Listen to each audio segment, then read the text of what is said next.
Ever felt like you were finally making progress in a language and then suddenly, out of nowhere, you're stuck? You're not a beginner anymore.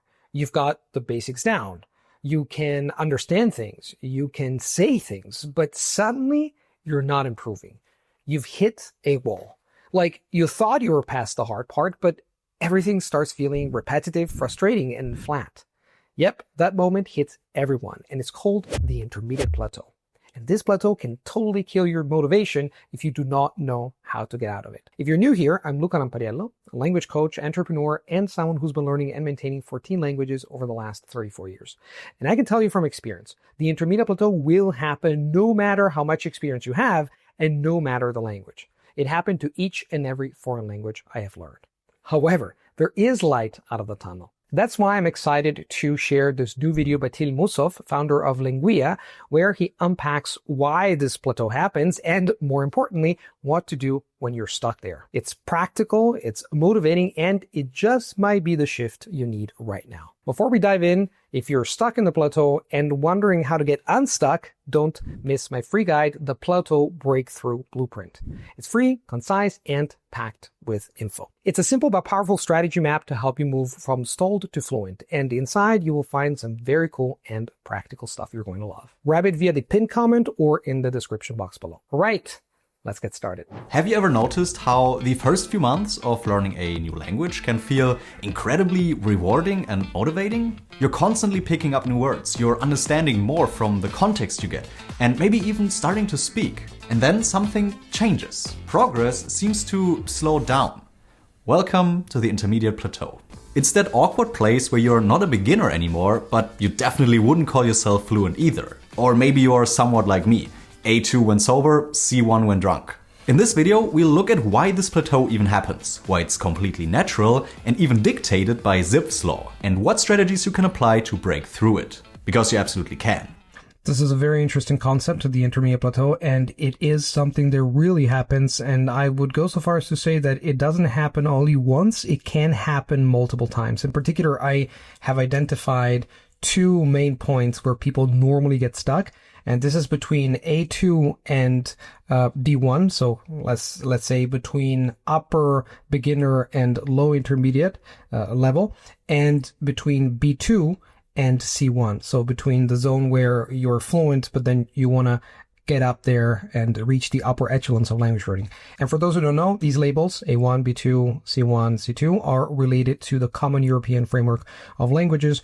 I've left a link in the description box. You can just check it. There's a lot of assessment grids, self-assessment grids, and a lot of information about your level. So you can use this information in order to tell more or less what level you're at in language learning. But once again, the intermediate plateau is something that happens all the time, not only within language learning, but in skill acquisition in general. Let's see what Till has to say about this. Let's start by understanding what this plateau really is and why it happens. The intermediate plateau is not just about having good and bad days, though those definitely exist. It's about reaching that point where the same methods that got you to an intermediate level simply stop working as effectively. Or at least that's what you think. When you start learning a language, you're constantly encountering the most common words. Just 100 words make up about 50%. That is half of written English, which is completely crazy, honestly. To get to 80%, however, you need about 2,000 or even 3,000 words. Maybe we can spot a trend here already. Naturally, your early progress feels fast because you're picking up the most frequently used vocabulary.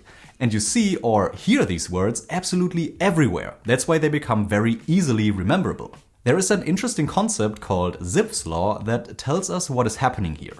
It states that word frequency drops off exponentially. The most common word appears about twice as often as the second most common word, 3 times as often as the third, and so on. This means that as you progress, you encounter new words less and less frequently.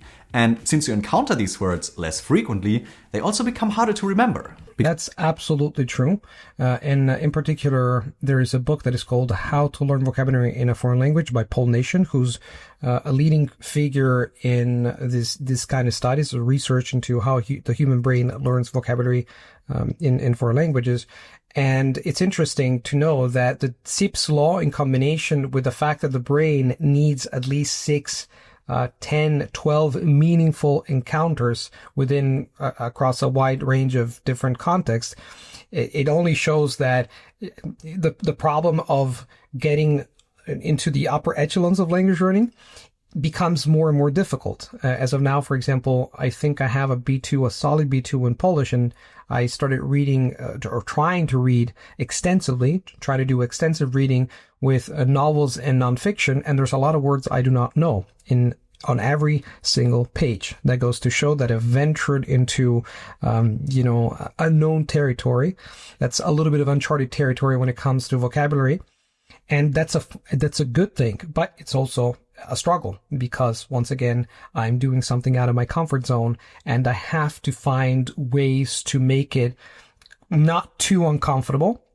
But it goes to show that vocabulary has a very peculiar distribution.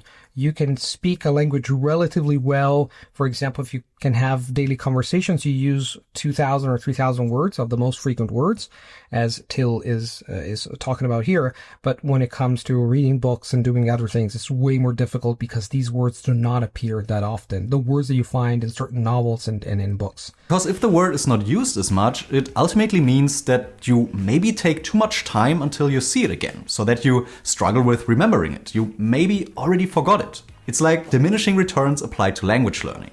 Let's look at a simple example. Going from not knowing the word big, for example, to knowing it unlocks a lot of conversational options. You can describe size, importance, and significance. It's in fact so useful that you will encounter it or use it multiple times every day. But going from big to enormous to colossal to gargantuan, what Till describes is the law of diminishing returns is something that applies across language learning in general, not just words. It means that you have to put in more and more effort to get the same results. And this happens because of the structure of our brain and how our brain learns. So it's something totally normal. And if you think about it, for example, top athletes, just to get better, an inch, to squeeze in that inch that, allows them to win some extremely difficult competitions, then they have to work a lot. So this works as far as your body is concerned, as far as your mind is concerned. It's because of the way we are built as human beings. Of these words appears less frequently than the last, which means it takes longer to learn them through natural exposure.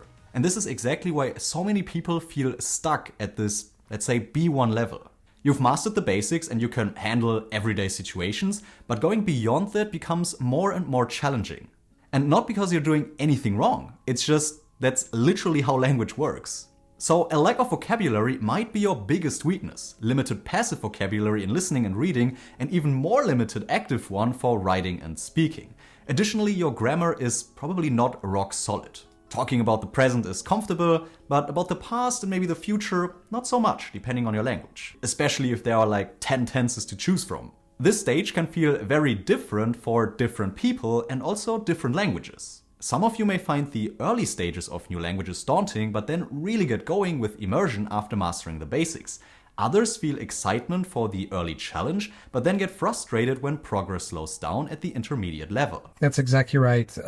Again, at the beginning of the video, I talked about the two main plateaus, but you can actually experience a plateau in different parts, minor or major plateaus, depending on where you stand, what your mindset is, and a number of other factors. But the bottom line, and I think of what Till is saying, is that this is bound to happen sooner or later between A2 and B1 until you reach that point where you speak the language fluently, until that point where you know for a fact and your brain knows for a fact that that language belongs to you, is part of your life. Then you're going to experience some struggle and some discomfort in some part of your language learning path. And that's totally normal. And the comfort zone can become an issue here. After all, you are already communicating. It's a bit of a paradox, because on one side, you think you are good enough, but then at the same time, you feel frustrated that you're not progressing fast enough. I want to be clear with one thing here. If you are happy with your current intermediate level and want to dedicate your time to another language or something else entirely, that's completely valid. But if you want to push further, keep watching.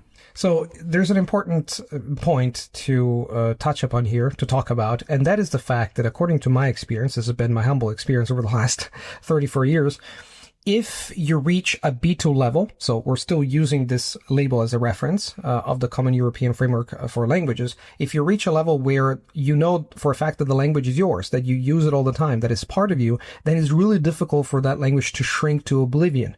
But until you haven't reached that level, until you haven't reached and created a core, what I call like a language core, you run the risk of that language again shrinking to oblivion. You run the risk of almost completely forgetting the language. Maybe fragments, bits and pieces of the language are still going to float in your brain, but you're going to lose the capacity of speaking it, of using it.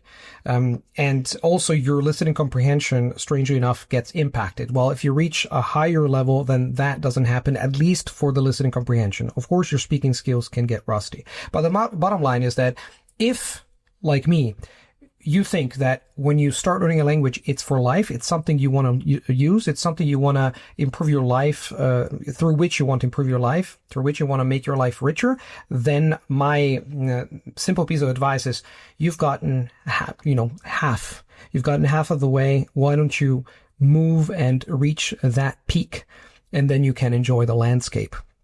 So what it still is suggesting here is that, hey, if you want to stay within that level, that's totally fine. My suggestion would be that since you've been investing so much time into it, why not reach at least the B2 level, which is a high level, by the way, by any stretch of the imagination, and then you can move on to something else. This is what I've been doing over the last 34 years. I try to reach a B2 level in the new language that I'm actively learning, and then I move on to the next one.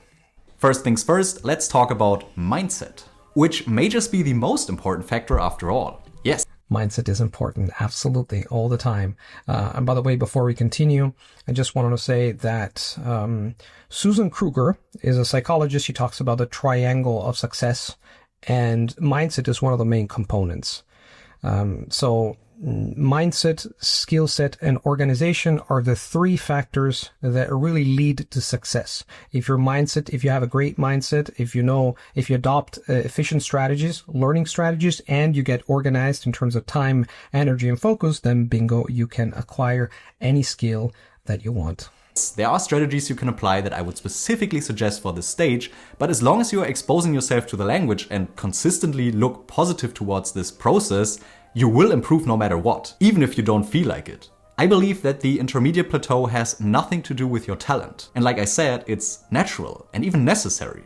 What's a little tricky about this phase or stage is that progress becomes less and less measurable. In the beginning, every new word is a clear win. Now, the improvements are more subtle, but you can still see them by doing the following. Look back at content you found challenging a few months ago, maybe a YouTube video or an article. Chances are it feels much easier now. This is why keeping some kind of record can be incredibly valuable.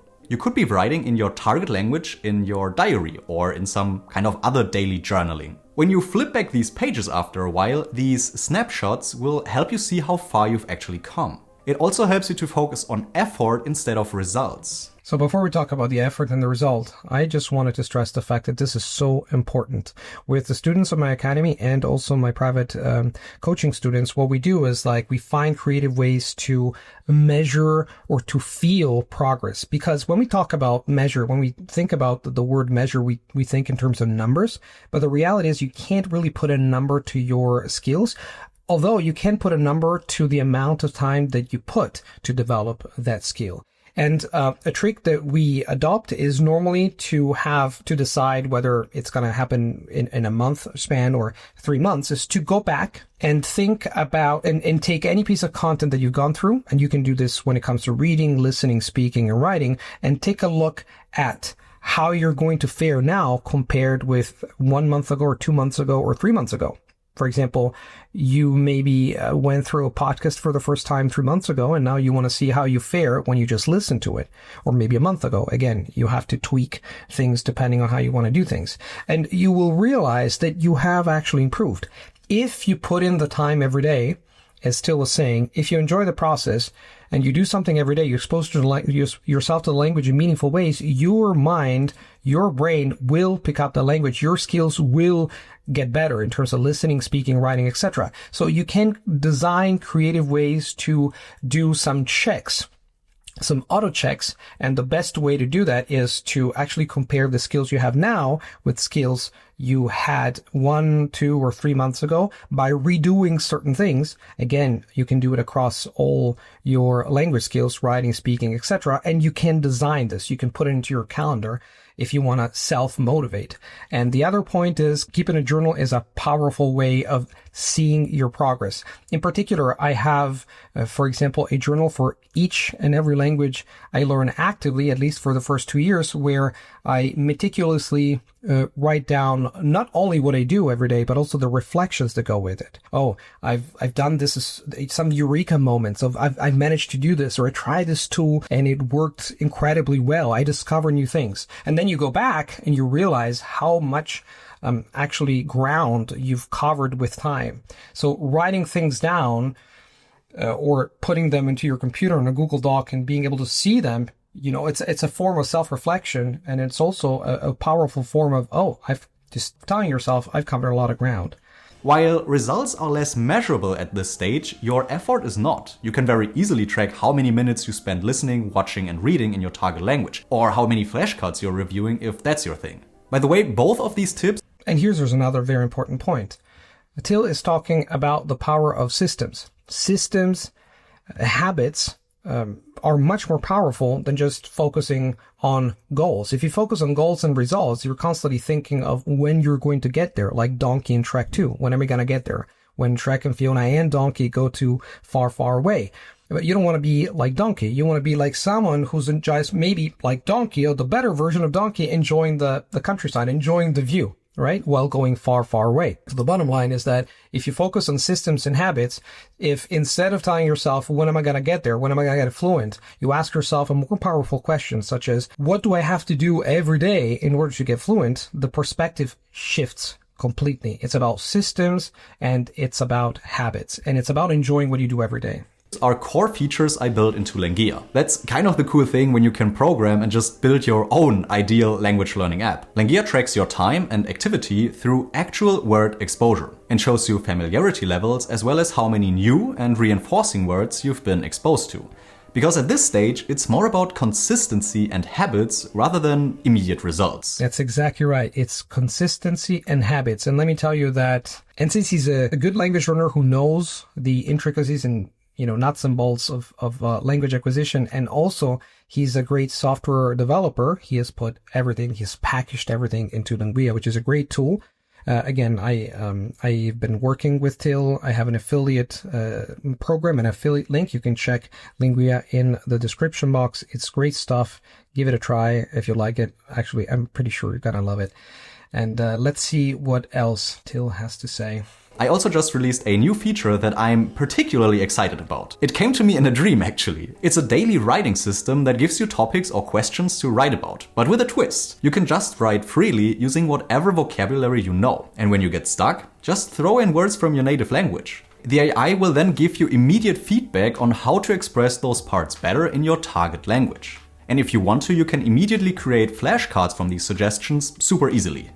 This is a fantastic tool, because one of the biggest frictions when it comes to writing is when you don't know a word, what do? You look it up, and it completely disrupts the flow of actually writing something meaningful, because writing is a form of communication, whether you're writing to yourself and for yourself or to another person. But this makes the process much more frictionless. It's amazing what we can do nowadays with these tools. And once again, thank you, Till, for putting this together. Approach has several benefits. First, it makes starting to write much more approachable, because you can just go with the flow and don't need to constantly look up words. Second, it teaches you new vocabulary and even grammar through context, your own context even, because after all, these are your thoughts.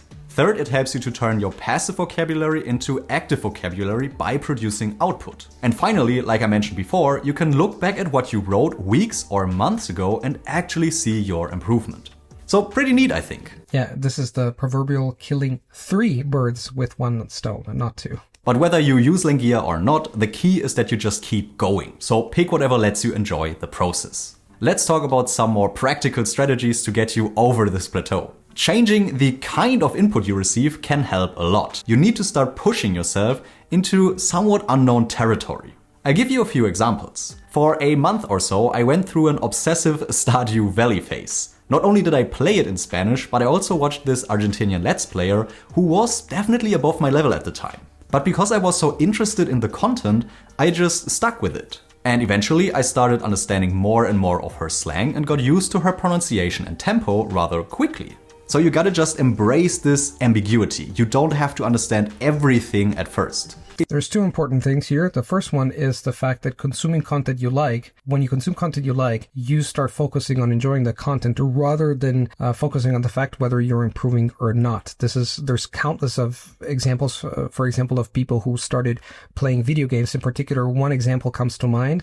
My French roommate back in the day, during pandemic times, Theo, French guy, very cool guy. He learned English by playing video games, and he speaks English really well. So he told me, I spent countless hours playing Assassin's Creed and many other games, and I learned as a consequence of that. He's not the only one, but that's an example of how when you focus on, when you're enjoying consuming a certain amount of content, a certain type of content in that language, you just end up learning that language naturally. It works even better if you are interested in a variety of fields and formats to get exposure to more niche vocabulary. That's exactly right. And on top of that, if you also have variety, meaning you just listen to podcasts, you read books or graded readers, if you watch YouTube videos, documentaries, TV series that you enjoy, then naturally, as a consequence, you're going to absorb the language better and better. As Till was saying before, you have to enjoy things. The most important thing is to keep going, but you keep going by constantly adapting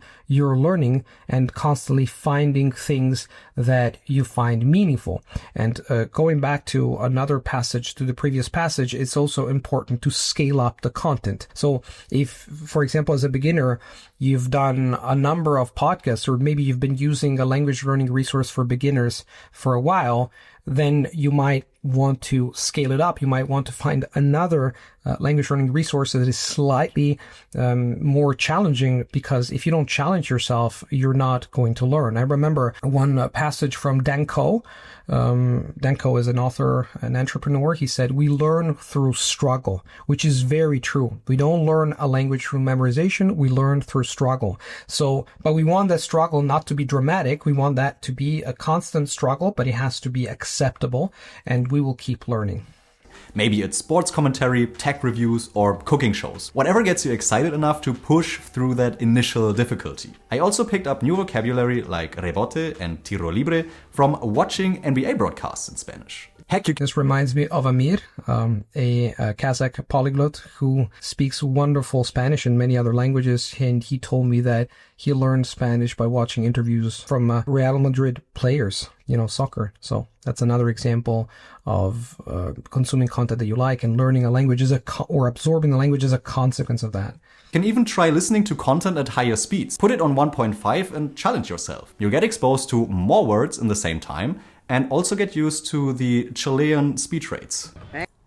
Suerte, cariño, saludo a mi hija, a mi familia, para toda la gente chilena y para usted, para su país. Suerte, cariño. Gracias, amigo. Once again, I want to... This is an example of, I've heard from many friends that this kind of Spanish is more difficult to understand than others. I don't know whether this is true or not, but it's funny. That snippet was fun to watch. To highlight a small feature of Lingia here. Yes, I know I advertise my shit here more than usually, but I just think He's being honest. it's a great tool for intermediates specifically and not so much for beginners yet. So I agree. This is a very honest statement. I have been using Lingui, and I have to tell you that for Turkish, I have an A2 level. It works fine, but you have to have at least an A2 level to enjoy Lingua. Otherwise, it's going to be quite tough, because as a beginner, you're going to find it a little bit complicated. It has, texts that are more adapted to intermediate learners, at least low intermediate learners. look at this. When generating stories for your interests, you can set a focus point of what you want to learn. This could be heavy usage of a certain time, or just letting it know with a prompt like this that you specifically want more unusual vocabulary to get the best bang for your buck, or time, when reading or listening to the content. Extensive reading is also a great way to improve further. This is another great feature the Lingua has, and if you can tweak the various things that it has, then you can actually find the sweet spot for you. So the learning spot, okay, I'm just going through this podcast. I like it. It has exactly the words I want to learn. It has exactly the kind of story, perspective, etc. Give it a try and you will see it for yourself. And now Till is talking about extensive reading. It kind of goes without saying that if you simply read more, you will encounter more words, even those more uncommon ones. Written texts usually have a wider vocabulary than normal conversations. So in case your language input has mostly come from podcasts, maybe it's time to pick up a book. This will also help your grammar quite a bit as you constantly get exposed to correct grammatical structures that your brain magically stores somehow. This is absolutely correct. And going back to what I was saying before, reading is one of the most powerful ways in which you can move from, say, A2 to B2 and then from B2 to C2, depending on what you read. For example, when you have an A2 level, you can start reading graded readers. I normally start reading novels and nonfiction books and stuff aimed at native speakers when I reach a B2 level in general. I have used graded readers in the past, but I prefer just using a lot of podcasts and videos in order to reach a necessary level that allows me to start reading. But when I start reading books, it's still difficult, as I was telling you before. Even if I have a solid B2 level that allows me to have conversations and function in society, which is exactly what is happening now with languages such as Polish or Greek, then reading books in Greek and in Polish is still difficult. It's still going to be a little bit of a shock. But nowadays we have these amazing tools, for example, that allow us to translate, for example, any text on the fly, be it on paper, be it a paper book, paperback book, or on a Kindle. You can scan a page, for example, and have it Google Lens read it for you. And that facilitates the initial part of starting to read. But I think that if you get into the habit of reading extensively, it's going to make a major difference, especially if you want to reach C1 and C2 in any language. Full video on how to do extensive reading optimally that you can check out here. If speaking is your biggest hurdle, then maybe practice speaking more. Great insight, I know. Speaking is the highest anxiety activity for most language learners, including me. So unless you're like my friend who visited me in Peru with not even A1, literally A0 level Spanish skills, but trying to explain Germany's energy markets and solar technology in Spanish anyway, it's better to find low pressure environments. Writing can be a good transition strategy from passive to active, and I would urge you to try out the ChatGPT advanced voice mode that I covered in a previous video. The key to all these techniques is that you push yourself just enough to make progress, but not too much so that you get frustrated and quit. That's exactly right. And that's particularly important when it comes to speaking and when it comes to writing. Of course, it's important to speak. Of course, the more you speak, the better you get at speaking, but then you have to know how to do it. Once again, when it comes to speaking, you have also anxiety.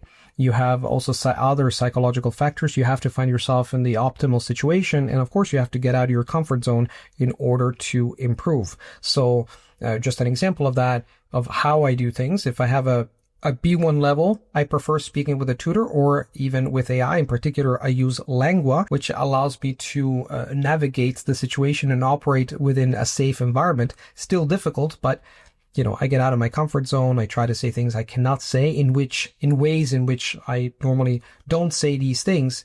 And then I get feedback. And as a consequence of that, I improve. Remember that this plateau is just a stage. You might be there for a long time, or like I said in the intro, at least feel like you're not progressing, even though you do. But it's not permanent unless you let it be. I think that Till's message is powerful. The intermediate plateau is not a sign you're failing, but it's a sign that you need to change your approach. If you take away just one thing from this video, let it be this. Progress does not come from doing more of the same. It comes from doing something different and a little bit uncomfortable.